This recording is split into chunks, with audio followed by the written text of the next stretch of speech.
We are Steve and Jill. Together, we've been buying and reselling land since the 90s. Our data-centric approach leaves our buyers asking, how can you sell it so cheap? Here on the Land Academy Show, We answer that and more. I'm Stephen Jack Butala. and I'm Jill DeWit, and this is the Land Academy Show. This is episode number 2034, and today we're talking about adding value to a land deal by minor splitting or subdividing the land. There's all kinds of misinformation out there, and Jill and I will tell you exactly what's possible and likely, and how we do it and actually make it work for us. And when you should do it. You know what the biggest thing I think I hear people doing is, when you're new to land especially, you think you have to do something to it to make it more valuable. That's not what we're saying. I don't want you to go out, and I know we're going to talk about too, like overspend for something because you know you're going to split it and it's going to pay off in the end. I still want you to buy it right. So this is just an option. Look, we want you to make money, and we want you to do it realistically and go into it with your eyes open and what to expect and all of that. So, in fact, this week, all week is called, I'm calling it the theme of adding value to your land deal. So one way you can add value is, like I said, to minor split the property, but there's, depending on where you are in the country, it's tricky. Sure. It can be glorious and profitable, but it's time consuming. We'll talk all about it. Oops. Oops. Hoops to jump through. Each day on the show, we answer a question from our Land Academy member Discord forum, and we take a deep dive into one land-related topic by your request. Let's take a question, Joe. All right. James wrote, does anyone recommend a text message service that doesn't give warnings for stop responses or shut the service off after no reply messages, aka Google Voice? You know what's funny about this is that for my work phone, we have a phone system, right? Because we have numerous employees and we need to transfer calls and different phone numbers feed in. So it's not just my little land business. It's more like Land Academy. But I use my work phone all the time, and I forget that that's on there, that sometimes text messages go out, and it might be, let's just say I'm out of town and I'm even booking a hair appointment, not kidding. And it'll have on there, they told me later, please reply stop to stop and they're like, huh? You're like, you're booking a hair appointment. I'm very confused here. It's really funny. So, there are some services I think that you can get. I mean, well, first of all, you could go get a whole separate phone number and that'll solve that. Number one. It's getting more and more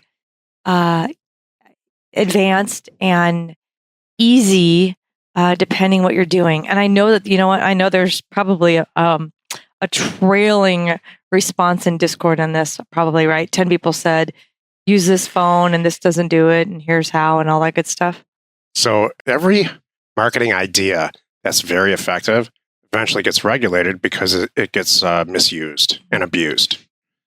And so texting and spam, it falls under the spam laws, is no exception. So let's start with the actual rule. The actual rule is some version of this.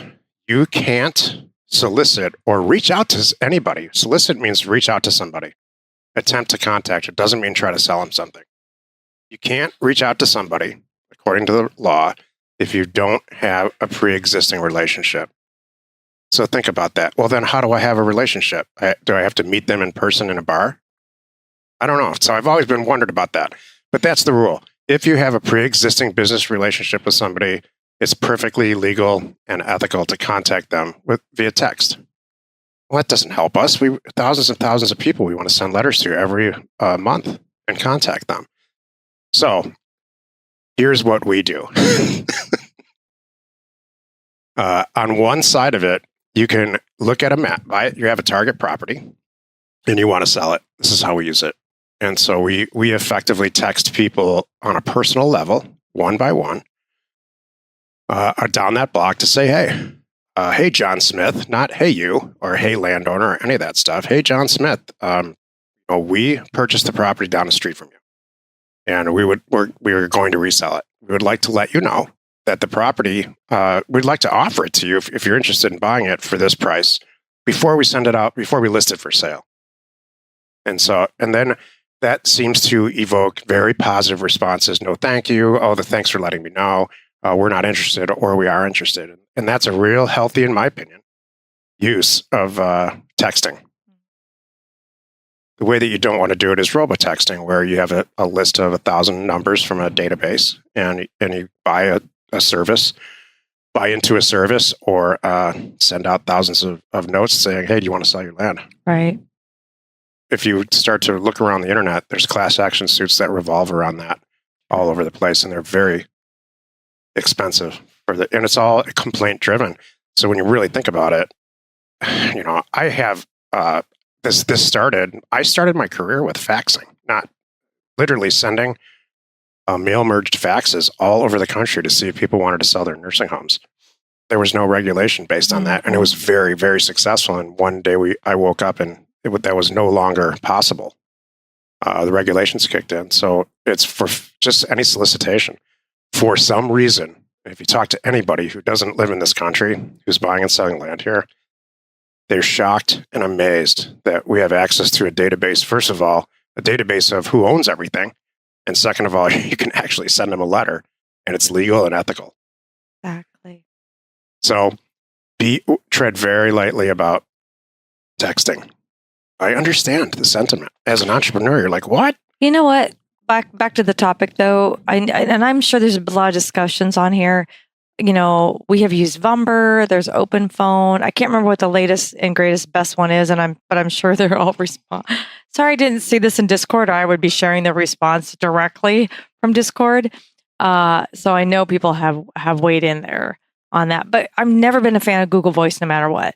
At the very end of the day, I don't know why. It just worked for me. I haven't used it recently. I agree with you, Joe. I haven't used it recently, but it used to be clunky and clicky, literally clicky, and there would be delays, and then it would get rerouted somewhere. It's obvious. So it was obvious what it was. I don't know if they changed. And I tried to make it less obvious. Exactly. Cool. Well, and you know what? In Google Voice, hold on a moment. I don't think you own the phone number.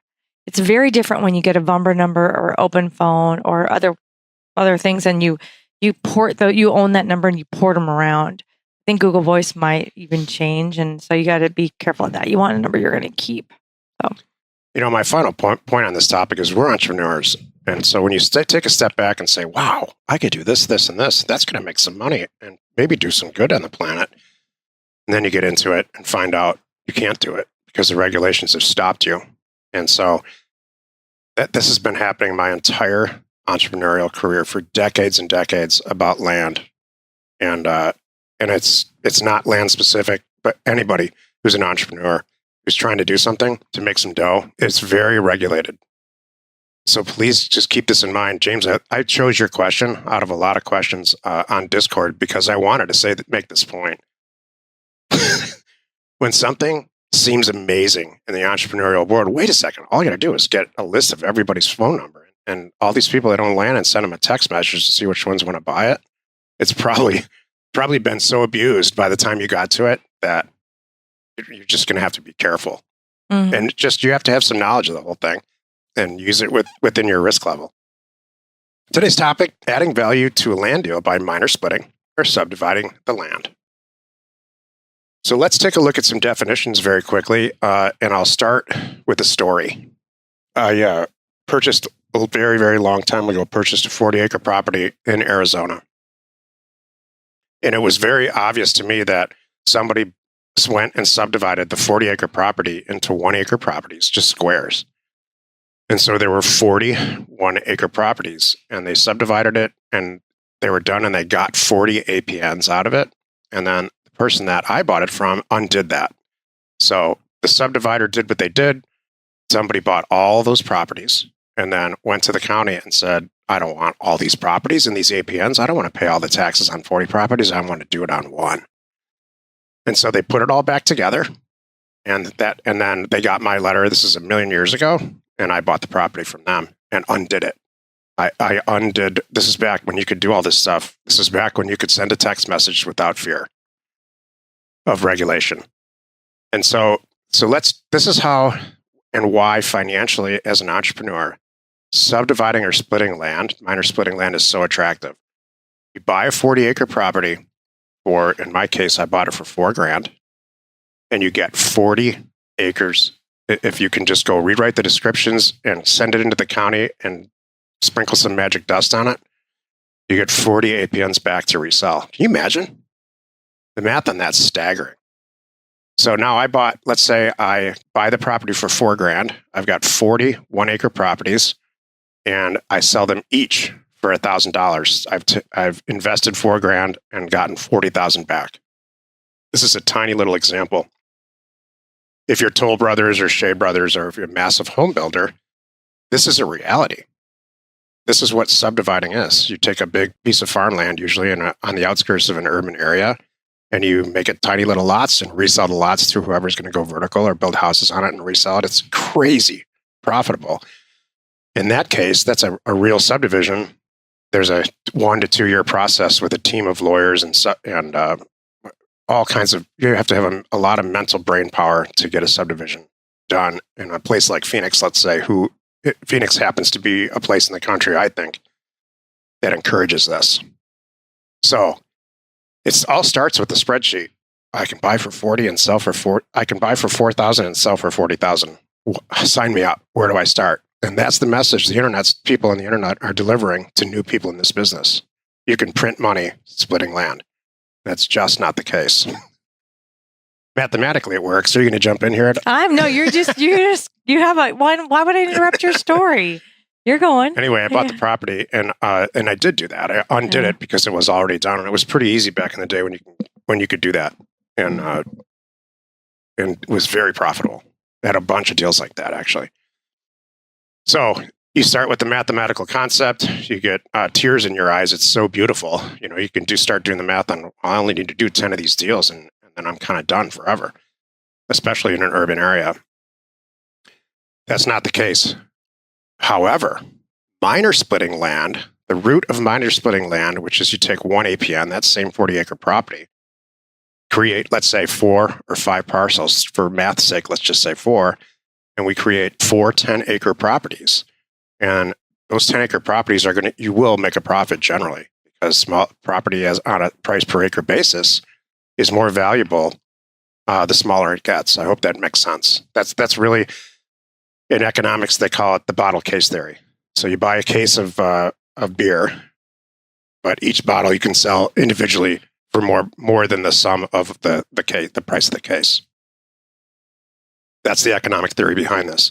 What's very realistic in certain areas, Arizona and Texas or Texas specifically, is very open to this, to minor splitting land. And the root of it happened with farmers. They would take a large property, a farm that they had, and their son would get married, and they would take the back 40, subdivide it off, get its own APN, give it to their child and their child's spouse, and they would have a happy life back there and working on the farm. That's the root of this, and you still can do it. So it's very possible in many areas. The further west you go, the more likely it's possible to do minor splits. Once you get a survey, and the real way to do it is you find out first if it's possible in the county you're in. I have yet to see an incorporated municipality, meaning a city, that's not just county land, that allows this. It's only county land. Have you ever seen a city? I'm trying to think. I'm sure it's possible, but it's probably more hoops and more regulations and all that too. So, because people do it. You want to find a place that's not going to fight you throughout this process. Mm-hmm. You want to get on the phone with the planning and zoning in a county and say, my first step is to look around on the internet for what's for sale. And you look at and find something. It's obvious somebody did that. There's 4 or 5 lots right next to each other. They're all an acre or an acre and a quarter. And it's obvious that they went through the process of a minor split. That tells me that it's possible and likely that if you find that property that fits their criteria, meaning the county planning and zoning, that you can do it. I think it gets confusing for people when they go down this path. They're like, well, wait a minute, Jack, are you talking about, now I got to put in roads. They told me I have to put in 2 fire hydrants over here. And then I got to make sure we have this. I got to do this. Like, are you talking that? So I want you to, would you please clarify? So it depends on the municipality. Some municipalities just allow you to split it. And Texas is one of the... Without doing infrastructure. Rural areas in Texas allow you to divide the land. Right. they issue new APNs. So what you're really doing is taking one APN and making 4 or 5. Right. And you want to be smart about it too. Make sure like if you have like 4 and there's like a mile on the road, divide them up so they all have access. Right. That's some people don't think about that. And I'm sure you've looked on maps and said, whose nutty idea was this? Where they have done that, where there theoretically no legal and physical access, and it was just allowed back then. Look, the point today is that it's possible, and that minor splitting property is very possible in certain areas if the lot and the actual piece of land fits the criteria for the municipality. They're going to accept it. They will accept it at the end, or it's very likely that they will, without asking you to put infrastructure in. This is something that eventually will go away.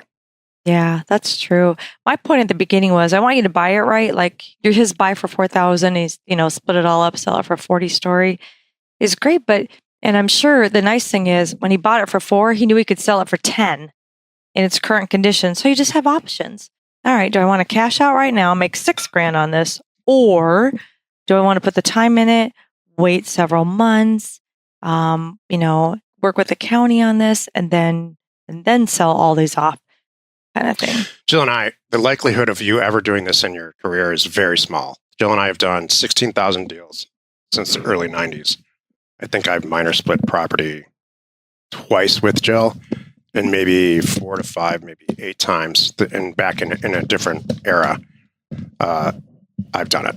So it takes 1 to 2 years to complete this. The property that you're purchasing has to be really conducive to what the county wants for them to allow it. You need a professional surveyor who knows the people at the county on a first name basis, a local person, and who can do the survey, divide it, and run the paperwork through the county because they know everybody. And kind of, you choose that surveyor because the county likes them, and the county believes that the work that they're doing is better for the county, not worse. There's a lot of things you got to line up for this to work. So what Jill's really alluding to is don't count on this. If you're going to buy a piece of property for $4,000 and you can sell it for 10 in as is condition, fantastic. Or 40 to 100, fantastic. But if you're out looking for property because you can minor split it like the math I did, buy for 4 and sell for 40,000, you're going to be disappointed. Or you're buying it for 20 to sell it for 40. That's my thing. I don't want you to overspend because you're banking on this. So the way we do it, and why do we not do it that much? I'll tell you why. Because this exact reason right now. We buy it going, oh, look what's possible. We can do this. We can do that. We'll make all this money. And then we stare at each other going, just sell it. Yeah. Just make the 40 or 80% markup. Exactly. Instead of waiting 2 years to make 200%. So what? Sell it for 10. I don't want to wait that long. I want to use it on this other thing too. If you're serious about this, and we have people in our group this is all they do. Yeah. Sometimes they put mobile homes on them, all kinds of stuff. Then it's very profitable. What I would really recommend is that you find a business partner that does this and bring them a deal. Sure. And say, I did all the research. This county, this is what they want. They want this acreage size, this, and this kind of access, all of it. Here's a deal. What do you say you and I split it together? If somebody does this for a living and they're a little bit older and have a lot of experience under their belt like us, they're going to say, heck yes, let's do this together. Yep. That's the best way to break into the minor splitting business. Join us tomorrow where we discuss flipping mobile homes to add value to your land business. You're not alone in your real estate ambition. We are Jack and Jill. Information and inspiration to buy undervalued property. We hope you found our content valuable and we appreciate your support. If you have not already, please check out our channel and hit the subscribe button. And your comments and suggestions help us to create the content you're here for. Hitting the like button helps to support our channel's algorithm and gauge your interest for future shows.